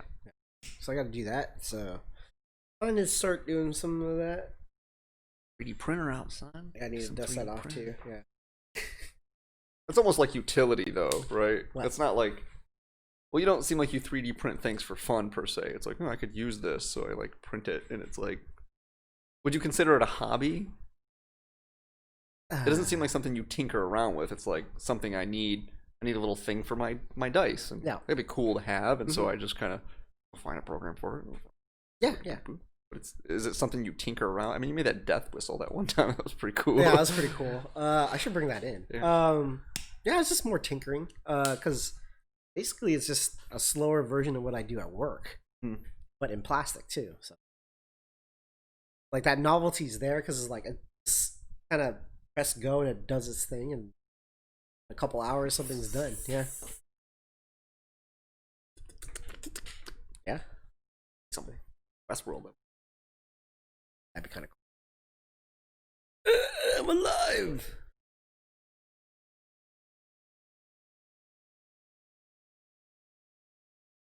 Got any notes? It's still just like fighting with the Rocky Patel funk. It's like, I know this is a good cigar, but it doesn't taste good right now because it's just like fighting off the fucking, like it's mixing with the horrible Rocky Patel. Just like fighting it off, and I'm sure it's gonna take a minute to like build it up. Have the spicy food. Eat something like delicate, like sushi, right after. Tell me how it tastes. Get ready. I'm smoking the Fonseca by my father. How are those today? Yeah, good. Yeah, I'm into it. Yeah, it's a good standby. It's like it fits right into their. Even though it's not part of the My Father, is it? I don't know if it's actually part of My Father, or is it like? It comes with a My Father shipment, yeah. Okay. Father. I mean, the rest of the band is My Father branded. It's just got that F on it. Like if you turn it around, you could just mistake it for a My Father, My Father. Yeah. But yeah, it's one of the. It works in the morning because it doesn't have that like spice kick. You haven't smoked anything. Fairly mellow. They don't have a lot of good. They don't have a lot of cigars that are like really good in the morning. Besides like the H2K and like the. Those are the only like solid morning. Casa Cuba. Casa Cuba. From my father. That. Am I thinking the Casa? This is a Casa Cuba. This one I'm smoking is a Fuente. Oh yeah, that's a Fuente. Oh no, not a. Yeah, it's Casa. No wait, damn it. Oh, you're talking about. I know what you're talking about. Yeah. Casa Cubana. It's not the Casa Cuba. It's the. Fuck yeah! I know the white banded one. Yeah. Is it called the Casa Cuba too? I think so. Maybe it is. Yeah. Yeah, that one's good. Okay, yeah, it threw me off because I'm smoking a Fuente Casa Cuba. Yeah, that's a good one too. I forget about that cigar. I don't carry it at all. Plebe. No. Oh. I don't know. Oh. Had another guy asked me if I knew anything about cigars again. You should just say no. Yeah, I was like, I just bring people up. No, I'm a weed smoker. Man. No, I just I'm just window dressed. We got a new employee at Aloni. I don't know if I told you that. I think he comes in here. At least he says he does. I kind of recognize him. His name is Bob. Yeah. Yeah, you know what I'm Tall talking about? dude. Yeah. Quiet. Yeah. Yeah. He looks like my buddy Patrick. Oh, really? Yeah. Shorter beard. He just kind of has like the same like face. I tried to make nice with him today when we switched over shifts because I feel like I'd been a little mean to him. Unintentionally, I just was like not thinking about being nice. I was like, oh right, this guy doesn't know me, so he doesn't know that that's just how I am. And I don't know how he took it, but like I tried to be nice to him today. Go ahead. So I'm fine. Falsely. Yeah, that would have been pretty good. But no, he fucking came. So that's a good start. Just hanging out. Yeah. I was like, oh, he's on time. I like him more than the other guy already. Is the other guy like chronically late all the time? Yeah, not chronically. He just is late. Oh, okay. Every single time. Yeah. Late. Yeah. Never on time. Yeah, just to tell him like get off at 4. Is like, can you come in at 3 and help me out? Well, 4:30 is when he's supposed to be there. Yeah. But whatever. I'm getting paid for the whole time I'm there. It was just like it's just irksome to like plan to do anything and then like have him just be fucking like 10 to 30 minutes late like every single shift. Yeah. Like, is this a surprise to you at all? Happens every time, same time every week. Yeah, the manager was like, yeah, he just can't be on time. Like, this isn't a problem? Doesn't know. Yeah, that sucks. But yeah, I don't know. But so no, this guy's already better because he's on time. So that's good. Did he ask you D&D questions? Nope. Didn't mention it. No. Speaking of D&D, we started a spooky adventure. Yeah, we started another spooky adventure. Added one to the fellowship. We added one to the. Well, we'll see. She's on probation still. Oh, okay. So yeah. You're being supervised. She's she's still training. Yeah. She's in training. So we'll see. But yeah, I'm interested to see how it plays out. Interesting adventure, and it's like a lot of moving parts to it. Still on the fence about whether to add an NPC. Or it could but more work for me, so yeah, that's not that fun. Yeah, still got to babysit her. Yeah, that's the thing. Yeah, well, that's a job in itself.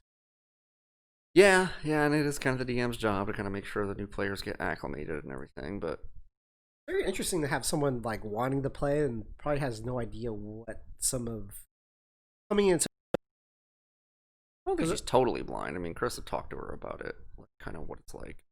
Up with it. Yeah, even for me, I have never played, but I've seen people play.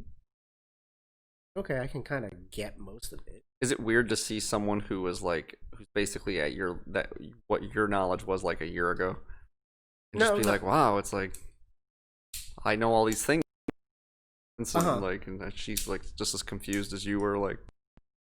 Yeah, sure. I think plus 2, it's a little bit more of a shell shock because we're kind of role playing it a little bit more.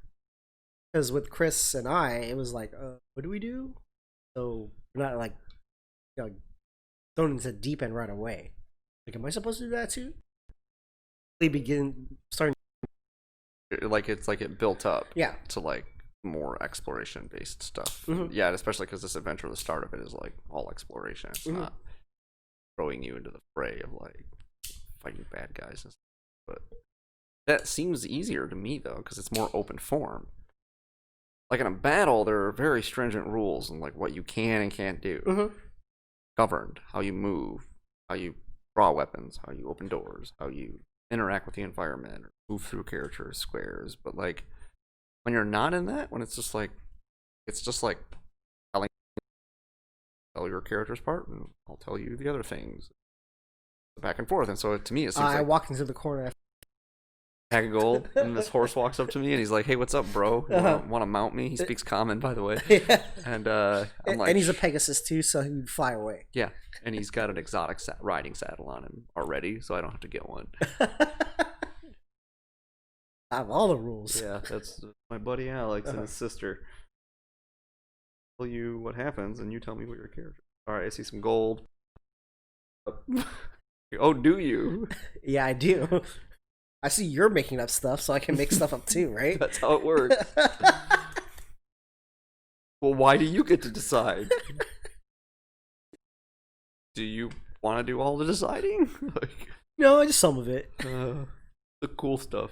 Yeah. This guy attacks me, but like I'm way stronger than he is, so I fuck him up.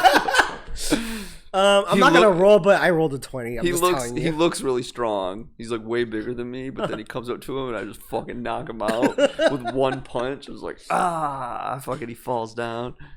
I like walk over. I just slip, and I'm like, and jab and rip to the body a couple times. Yeah. He just falls under. He just crumbles.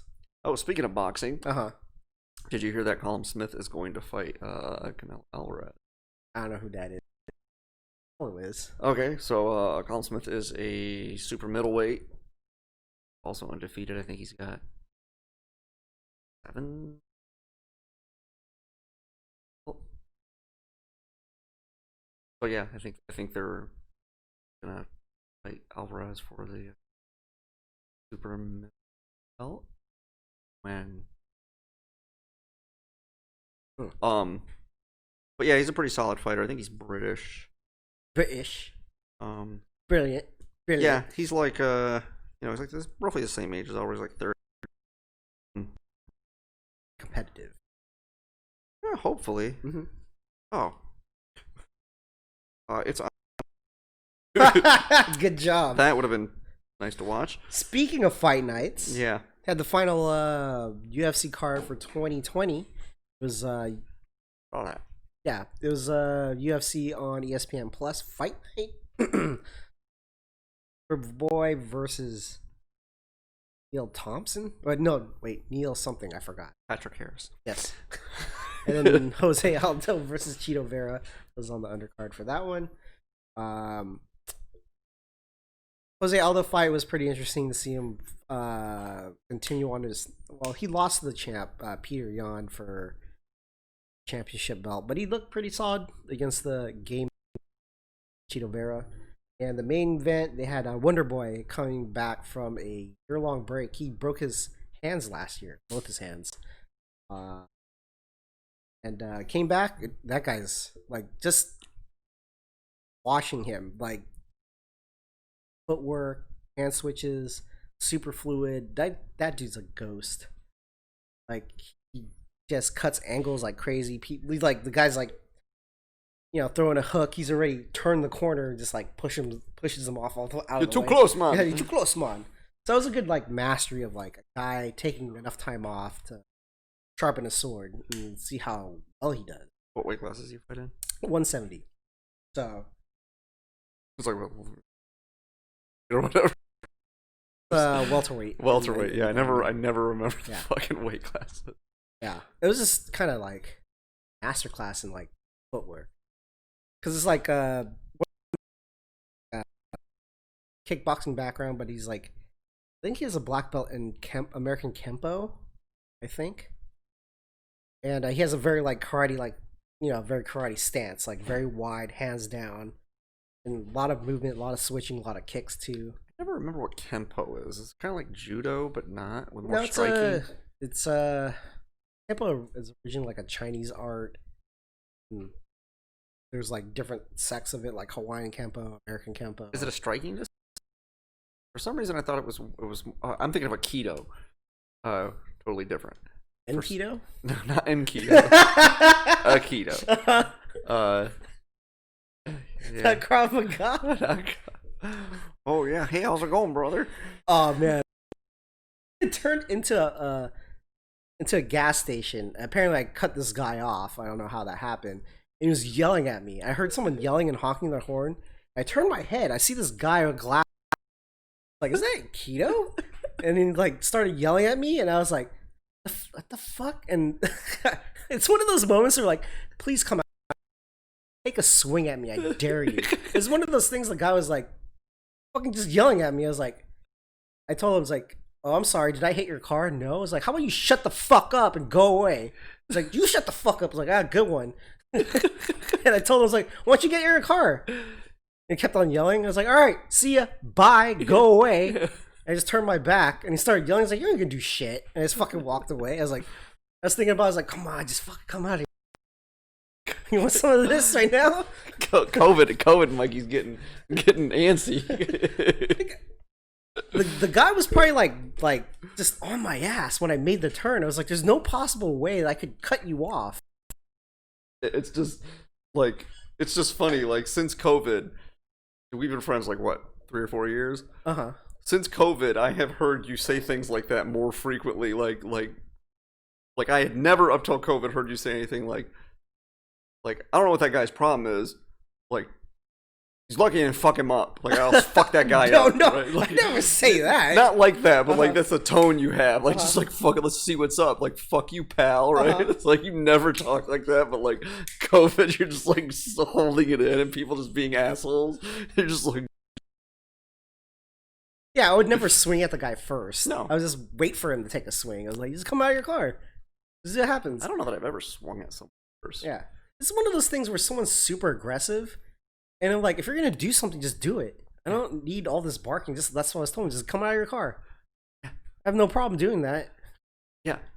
It's I funny. just got confused when it was like, Keto? Where's the Keto? Is he just saying hi to me? Hey, what's your problem, brother? Whoa. Oh, no. Whoa. Sorry. Yeah. Sorry, everyone. Technical difficulties. Hmm. Yeah. Anyway, so you were talking about Kempo, and I just totally derailed the whole conversation. Oh, anyway, it was just kind of watching that main fight card. It was really cool to watch. Someone just beat the brakes off some dude, and to boot, like Wonder Boy's like super nice. He's like known as like the nicest motherfucker. He has like a belt that says the nicest motherfucker ever. Because in the middle of the fight, he punched some dude. He punched the dude in the face, and the guy turned away. He's like, "Are you okay?" It's like, "Okay, cool." And then he started punching him some more. It's like if Don were an MMA fighter. Yeah. And then like after that, he just straight up punched him in the face again. And then he was like against the fence. The guy dropped his mouth. Get your mouthpiece. All right, we're good. Okay, let's go. And then like the guy would like throw a kick. He's like, "Oh, good job." And give him like a fist bump.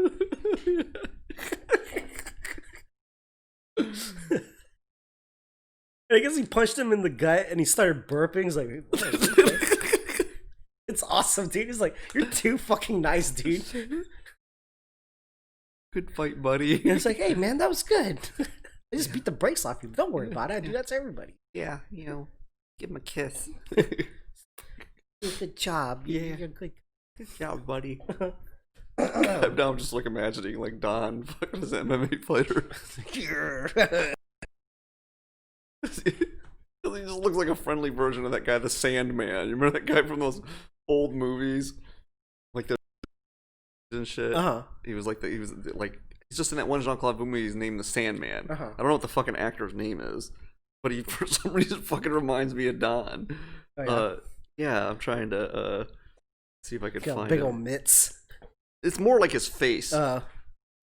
He's been in a bunch of stuff. Damn it. What's that one where Jean-Claude is in prison, and he's like fighting in prison or whatever. It's like Lockdown or I don't know. I don't know. I can't remember. Let's see if I can find him. Sandman guy. Oh yeah, here he is. No. It looks like, I guess he reminds you of him, right? Well, it's just like he looks like a psycho in that picture, but I'm trying to find like he doesn't always have like a fucking crazy got like this kind of weird look on his face. But what fucking actor's name? I don't know. Death Warrant. That's the name of the movie. Death Warrant. Yeah. Death Warrant. It's where he's in prison and there's like some dude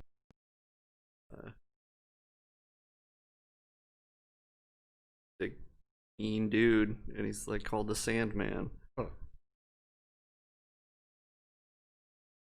Can't find any pictures where he looks like Don, but I swear he looks like Don though. So any got any suggestions for this week? Oh man, I can't really fucking done anything new. I haven't been fucking reading. Been reading. I haven't been. Got a new pair of boots. Pair of jeans. Still kind of in the infancy, like trying them on. I don't know. See how it goes. Yeah. My old lady made some Christmas cookies. Oh yeah. Yeah. Wow. You should eat my old lady's Christmas cookies. Uh-huh. That's my recommendation. Okay. When she makes. No lemon bars. She's trying to branch out Oh. and try different things. I want the hits. Yeah, I want the lemon bars again too. The first Play batch. taking care of business. Yeah, the first batch of lemon bars that she made were fucking good. The second one was like the lemons were too sweet. Uh-huh. But no, she's trying to expand, cook, bake, Christmas cookie. Strangely, cookies. Mm-hmm. And then she just made some of the cookies that were like not with the orange ganache or whatever in the middle. Mm-hmm. And I thought they like tasted better without the chocolate orange ganache. Well, chocolate ganache is redundant. I just learned. FYI. Ganache is chocolate. It's chocolate, mm-hmm. by definition. Chocolate. Chocolate ganache, redundant. ATM. PIN number. PIN number. PIN number. Yeah. Chai tea. Chai tea. Uh-huh. Yes. My recommendation, Mando Season 2. Very good.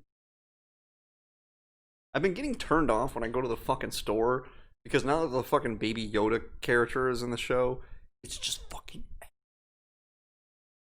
everything has the fucking Baby Yoda thing on it now. It's just becoming like this. Disney making merchandise and making a lot of that? It's crazy. just fucking everywhere, dude. It's like, holy shit, why did you have to like introduce this cute thing into an otherwise awesome show? Because this is a Disney show, you gotta have that, right? It's just like merchandise, everything all over the place. And it's like, and none of it even like resembles fucking like, no hint that it's from like the Mandalorian show at all. It's just like, it's fucking Baby Yoda, he's so fucking cute. He is cute. He's engineered to be that cute. I know. But like, why does he wear the same clothes as old Yoda wears? Is what I wondered. Because I don't know much about the narrative. Like, I saw like the first episode where they introduce him. Mm-hmm. Like, is it Yoda, or No. is it the same race as characters as Yoda? Same race. And so, There's a lot of mystery with that character still, which I do enjoy. Like, but like he just dresses just like regular Yoda. this is like a Padawan. Is he a Jedi? No. I don't know. No, he's not. Okay. Grogu. I kind of like Yoda being like a one-off. I think it's weird that they're gonna like introduce like that. Well, he's that's a not the part first time you ever seen Yoda species. Mm-hmm. We have Yaddle. She was on the Jedi Council. In the movies. Canon. Which movies? Prequel. Prequels aren't. Yeah, it is. No, they're not. They retconned them, bro. Okay. They were like, no, but midichlorians aren't really a thing. Your M count? They changed it. It's M count now. Oh, is that right? Yeah. It's like your viral load or something. Your T cell count. If you... What I have been enjoying is like talking to other Star Wars fans, because I'm not really that deep into the lore, but I enjoy hearing people tell me about the lore, their knowledge of Star Wars. Oh, you gotta sit down with my buddy Matt, dude. Oh yeah, That I guy's enjoy like listening to it. It's That like, guy's this- like a fucking encyclopedia of like, it's like he will bore you. Like if you ever thought like, why Star Wars is pretty cool, how could I ever get bored with that? Like he'll just get some Well, fucking. Let me tell you about the Twi'leks and why they're so beautiful. Yeah. Like here, like it's just here's the thing, because Matt reads fucking like everything. Yeah. Like Star Wars related. Uh-huh. Like I don't know why he doesn't put these reading skills to better use and like actually read something of substance, but it's just like he's on forums, he reads like the Star Wars role-playing game, Star Wars comic books, Star Wars novels, like just all of it. Like video games, like anything Star Wars, like he'll just steep all the way up to the fucking gills in it. And so he just knows all the Star Wars shit. Like all of it. And will regale you for I mean, he's pretty good about he's like he's not like a mega nerd where he's super eager to tell you all of the shit because he realizes that you probably don't want to know all of the shit. Yeah. He'll just give you thin slices of it that like hint at the sea of knowledge that he has and just kind of goes like, yeah, I just assume you don't want to know all that shit. Yeah. But if you like express some interest, like tell me all about this thing, and he'll just be like, oh, How much time you got? sure, yeah. He'll be like, how much time you got? You pack a better- lunch? Yeah. Pour some whiskey. Pour some fucking whiskey. Right? Let's sit down. Let's talk about this. I gotta get some props. I'll be right back. Right? This is Kit Fisto. Yeah. And he's pretty cool. Yeah. Those tentacles are kind of like his hair. Yeah. And it'll even tell you like the whole history. I was like, and we didn't know this thing about this thing and this thing. But then it was like they changed it. And like, so now it's like this thing where like sort of how like everybody kind of blasted on Boba Fett and they kind of like gave him a cool backstory. So I don't know like how you feel about that. Like, I don't know, I think it's kind of cheap. You know, like it is what it is now, and here's how it plays into like the fanfare, like all this stuff. It's like just follows like all of the people involved in it, people at like Comic-Cons and shit. But he's just like strangely up to speed. At least he used to be. He might not be that up to speed anymore because I talked to him about the last Star Wars movie. I don't know how I hated that movie. I'm all about fanfare and movies, but God, I fucking hated that movie. It was awful, and I was like, man, okay, I'm glad I'm not crazy here. It's pretty bad. Yeah, it was bad. He likes almost everything Star Wars, wall to wall. But The Last Jedi was so good. He's like, nah, we don't want any of that. That's garbage. Like, what? Yeah, it was pretty good. You know, probably the best not original trilogy Star Wars thing. Yeah, I agree. Like, I mean, Mandalorian still doesn't really feel like Star Wars to me. Like, It's a separate thing. yeah, but it is Star Wars universe, so I guess if you're gonna say Star Wars thing, like that's probably the best Star Wars thing. But it's just different to judge like an entire series, 10 or 12 episodes of something. So like compare them. What's better, this one series of this first season of True Detective, or like some other really good film noir? Yeah. Well, it's more of a long form situation here. It's hard to say. But yeah, I don't know. So, but I mean, yeah, I don't think I've watched any of season. I've only seen like, how many episodes are in the first season? 8? Okay, I think I've seen like 5 or 6 of them. I've seen most of them. And disjointed, but it doesn't really seem like it matters that much. They're pretty episodic, it seems. Some of them are, yeah. Yeah, it seems like they're not really necessarily watch them in order. Didn't skip around there. But yeah, no, it's a good show.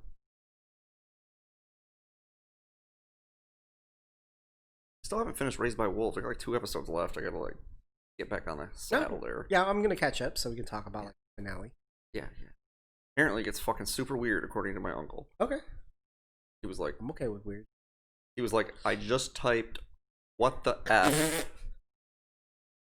into Google search. I typed what the F and it auto completed what the fuck is with the ending of Raised by Wolves. I was like, wow. He was like, yeah. Like, okay, that's weird. Like, yeah, apparently it gets super weird. So I do intend to finish that. I don't think there's any other series I might figure out a way to watch. Oh yes, Beto, I have read the Tragedy of That Plague. That was very good. I had the audiobook for that. Star Wars book? Yeah. I keep on forgetting the chat scrolls, so like I was like, no one's talking. Scrolls, bro. Yeah, scrolls. Yeah, I read Shadow of the Empire and a couple of other Star Wars books, but like I like the Darth Vader one where he like crashes into another planet. Like it's right after the Battle of Yavin. Yeah. He like crashes and he's like, I fuck up all these people on this planet. It's like, I'm Darth Vader. Yeah. Unabashed Vader. I think they made that one into a comic. I think I read the comic or the graphic novel of it or whatever. I don't think I actually read the whole book, but I read the counts. I feel like it's not really that far off reading a graphic novel version of like a Star Wars book. It's not like literature, you know. It's like basically just it's on par with a comic book of any sort. Yeah, I the reason why I really like the audiobooks because it's basically a range of all the sound effects, different. There's multiple like. Yeah, it's cool. Yeah, I could see that being like I don't know what I just at some point like when it came to like reading, I just don't read genre fiction anymore, like ever. Oh, hey. There. It was me. Yeah. I was the turkey all along. It was me. We need to upgrade. Yeah. Ugh, we need some advertising bucks, bro. Yeah, we gotta get some. We gotta get some. Whoa, I ruined our chance at a Rocky Patel spot. Sorry. My father, I like your stuff. It's cool. Don Pepine, bro. Remember me? Totino's Pizza Rolls.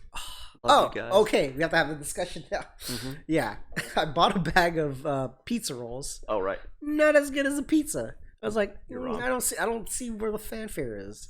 I see the pros and cons of having pizza roll over pizza. Like, because the thing is, what are the advantages of the pizza roll over the pizza? Because the cook time is basically the same. Poppable. That's a pro. That's a big pro. But the problem is the ratio from sauce, cheese to breading is not as good as the pizza. Well, Like, and pizza rolls are like they're just like it's mainly it's a different texture. yeah, I don't like it. Crazy. Pizza rolls are so good. Nah, pizza, bro. Pizza over pizza rolls. Yeah. But I'm not gonna cook like 6 of those pizzas. Yeah, actually, I gotta break it down because like to get the right ratio of like the same equivalent to a pizza roll is kind of difficult because there's not as it's not like a 1-to-1 thing, right? Like, for the size of the pizza roll. A pizza is about 12 pizza rolls. Is it? Yeah. Okay. Yeah, I've just eaten enough of both that I can tell you about how full I am off of each. Mm-hmm. And my level of fullness is about 12 to 14 pizza rolls per one pizza. Which is like, not enough. For to get up to like 20 or 30 pizza rolls, I'd have to eat like 2 or 3 pizzas. Yeah. And it's got it's one is chewy and one is crispy. One is poppable, the other is snackable. Mm-hmm. Yeah, I prefer the pizza. Pizza doesn't have a lot of sauce on it though. I don't know why you're like The ratio's right though. For us to the sauce and the cheese. Right, this is right, it's perfect. But the thing is the sauce on the pizza roll is more liquidy. And like okay, you and bite, also the disadvantage of a pizza roll is like half the fucking sauce gets onto the pan before like what's ever left in there is just like a void. Oh, you're cooking them too long. And you just gotta You're an amateur. slop them up. Yeah, you're cooking them too long. Nah. You gotta cook them less and let them rest for a few moments. It's like resting the meat. You gotta let it slurp up the juices. You just gotta let it rest. Like you can't get them to explode. Yeah, like when it's more saucy. Like the sauce is not like this paste that's like cooked on. It's like actually moist, which is offsets the fact that there is like a larger crust to topping ratio. And if you're like big on the toppings, I don't really know that. I bet you if you added up like 12 or 15 pizza rolls, the aggregate amount of toppings and cheese in there is probably about what the same as on the surface of the pizza. And there is more crust because it's, rolled up or whatever. Yeah. But there's more sauce too. The sauce is more liquidy. It's not like tomato paste. Yeah, it's spackled on there. It's like saucy. You know who you're talking to. You don't know how to cook pizza rolls so they don't explode. So to me, that communicates that you're it's a like little bit. A quarter of them explode. I'm like, I'm not really. Too long. Like 8 minutes. Easy. No, I was kidding. 8 minutes. Unless you got a crazy oven that cooks hot. Well, I have a toaster oven that has a convection. Yeah, I'm not exploding. It's weird. You're so used to being able just to set it and do something else. Good, man. Yeah. Try it in the whiskey next time. Frozen pizza rolls in the whiskey. So fucking nasty. I was down for most of the posts on Totino's like Instagram. I was like, I can't have that, man. Like that guy like sitting with the blanket huddle over him, and he's got just the bag of pizza rolls. It's like, oh no, it's like, what do you have planned today? I got lots of stuff planned. It's just like a bag of pizza rolls, like a video game blanket over him. Yeah. But I don't know. Like, you put them in the bag after he cooked them. I don't get that. Maybe. It's like you have like a bag of chips. It's like you don't really eat pizza rolls that way. Because why would you put them back in the bag after they were already hot? It's for looks. Yes. Poppable. Yeah. If the pizza's a 10, that's a solid 8. The pizza's a 10. That's a solid 8. Mm-hmm. Yeah. Pizzas are good. I want to try to find I know they make full-sized pizzas. They have to. I don't know. I've never seen them. They have to. I swear they used to make fully sized pizzas. Maybe. Like Red Baron or DiGiorno or what's Yeah, the yeah. other like shitty brand of the Red Baron? Tombstone. Yeah. Yep. And I swear Totino's makes them too. But can't picture what they look like because don't eat those I had a products. roommate. He would buy like stacks of frozen pizza and eat like one every fucking day. But this guy was like jacked. He was like a he was like a bodybuilder. He was fucking jacked eating like frozen pizzas every night. He just get drunk off his ass and just make fucking like frozen pizzas. Yeah, when I lived with my uncle, that was what I ate every day. I'd eat just like an entire DiGiorno stuffed crust pizza. Oh jeez. That was it. I wouldn't even cut it up into slices. I just eat it with a knife and fork. Just like that was like at the end of the day, that's what I ate. Yeah. It's like just that. It's like fucking like one of those pizzas is like damn near 2,000 calories. This is all my calories in one sit. Yeah, my move is like if I don't have a knife or anything like that, I just fold the tortilla like a sandwich. Like You don't have a pizza cutter? no. Oh. I bought one just for those little pizzas. Oh. It's like- One time you. yeah, I can understand that. An entire frozen pizza, like just in one sitting. Some people are like that, man. Like they just. And my uncle's one of those people. He just eats once a day. Mm. At the end of the day, after he's done drinking, he eats once. Mm-hmm. Just a lot of food. That's it. All he does. For you. Yeah. Not terribly healthy to eat all your calories in one sitting, but Yeah, it can't be good for your digestive system. no, it's not. Nope. The ideal situation is actually to eat like 4 or 5 like small meals in a day. That's get your calories that way. Yeah, graze. But yeah, I don't. Nope. I'm a one meal, one snack. That's usually how I roll. One meal, one snack. So that's like the same thing as like 2 small meals. Well, I don't like full-sized meals. If you eat once a day, your poop schedule is pretty good. It's like you can time it pretty well. I would imagine. I mean, I don't know. My poop schedule is pretty regular. Every day, same time. Yeah. This is part of your routine in general. Like some people are morning poopers Mm-hmm. I'm a morning pooper. after coffee, right? You gotta have Yeah. 1 cup of coffee. Drink some water, have a cup of coffee, get Mhm. everything lubed up. Peristalsis. Mhm. Yep. Get you going. Mm-hmm. My dad's that way. Mhm. The morning duty, as he Yeah. calls it. Uh-huh. Do my morning duty. Oh, Although he usually drinks a beer and a coffee. fuck. Loosen it up. Yeah. But no, I can't roll like that. I feel hurried if I have places to be. I'm not one of those people that like wakes up with an abundant amount of time before I have to leave for work or whatever. That's why you do it at work. You Yeah. get paid to do it. Get paid to take a dump. Yeah, it's like, well, I gotta take a dump. You can't tell me no, right? Yeah, but then I don't want to feel hurried. On the clock. Nah, bro, I don't care. It's just like I don't I want to be able to like let everything settle to the lowest point. like I always feel just like it's emergent when I'm at work. I gotta like Got a turtle head poking out. yeah, it's just like just like fucking Dukes of Hazzard it out of me up on one cheek, like Yeah, it's kind of like if you're doing like at the shop, like someone's like juggling the door handle, like ooh, you got scared a little yeah. bit, like That's ugh. why I don't like doing it in public, man. Uh-huh. It's always that fear that you're just gonna like clamp off like halfway through. Uh-huh. It's like It's not. it's ruined. Yeah. Oh no. Mud butt. I had like a whole contiguous thing going on here. He broke the chain. I had a buddy, he had a problem with like going to any public restroom. I guess he went camping and just held it for like 3 days. That's not healthy. No. And apparently got over it really quick. He's like, yeah, I don't. Yeah. And you get really constipated like that. Yeah, plus it's part of the shit out too, because all the water's drained out of you. Well, yeah, that's what we usually get constipated from. This is all that just your body just absorbs water the longer it's in there. That happened to my little brother, actually. Robert. Uh-huh. He like just apparently didn't poop for a long time, and he just got like all impacted because he's just like had to go to the doctor and like get Scrape it out disimpacted. of him? Yeah, it's like oh, dude, Gotta Jesus. drill you out. Yeah, it's just like fucking it's like spackle in my bowels. Gruesome. Oh. You got anything else? That's kind of a shitty way to end it, don't you think? No. Alright. I think that was it for this week.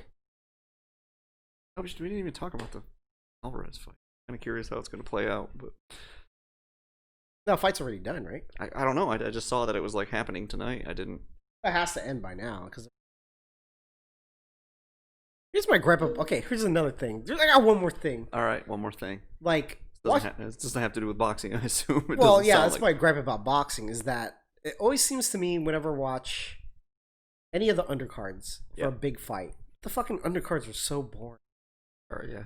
Yeah, but when I watch like the UFC, it's because it's like a league basically. So they kind of just stack them. They recruit the quote unquote the better fighters out of all the organizations, and they have them in a fight night.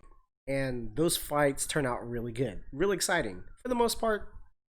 Tonight's card was pretty good, but in boxing, it's just boring. You're just waiting for the main card to happen. Yeah, because there's more stakes invested in the main card. It's like it's higher because boxing talent is more concentrated at the top ranks than it is in UFC. There's not as much talent up and down the weight classes ranks because there are more people like in boxing still.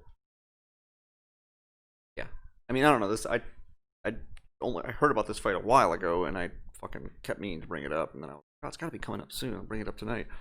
Didn't know it was tonight. Oh, but yeah, the columns. The interesting thing about it is that they're fighting in the super middleweight, which I think is 160 to 168. Alvarez is 5'9" with about a 70 inch reach.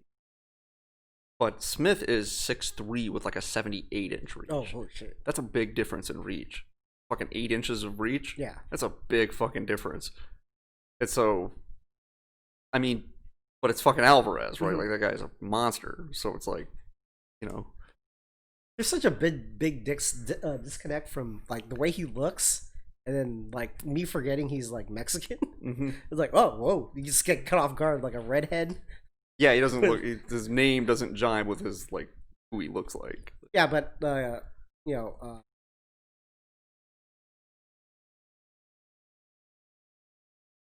It means cinnamon. Canela. Yeah. Yeah, so, you know, ginger. Yeah. Yeah. But yeah, you just, like, you don't expect a guy named Alvarez to look like that. Yeah. Like, in general. Yeah, Louis C.K. Yeah. Yeah, Louis C.K. is Mexican. Like, all Mexican. Like, born in Mexico. Like, I'm more Mexican than fucking George Lopez is. I think he was on Howard Stern when I first heard that interview, and he was talking about it. Wasn't it Carlos Mencia? Or was it Lopez? No, it might have been. Yeah, it might have been Carlos Mencia. Yeah, because Mencia stole his joke. Yeah, because he was talking about how it was the same. I think the same interviewer was talking about how Dennis Leary stole the asshole bit from him. Fuck that guy! He stole my fucking bit, and then he just turned around and I was like, "Nah, he's okay." Yeah, yeah, whatever. He can have it. Suits him better anyway. I like how, like, Louis like, I'm more Mexican than he is. Yeah. That's what he said. Like, he was like, wait, what are you talking about? He's like, I was born in Mexico. It's like, really? Yeah. I was like, I heard that interview and I looked up, I'm like, holy shit, he's right. Yeah. Like, I thought he was just putting me on at first. But no, yeah, he's totally Mexican. Really random and weird. All right. That does it for this week. That does it for this week. You know what they say. Don't be a fool. Wash your hands before. Mira, go. Over here. Go. Over here. Over here. Ciao, baby. Thanks for listening to Mikey and the Press Pass podcast. Consider subscribing. You can rate and review us on iTunes, Spotify, Stitcher, Google Play, and pretty much anywhere where you can listen to podcasts. And you can also write us with any ideas, suggestions, or horrible burning criticism at mikeyandthepresspass@gmail.com. Thank you.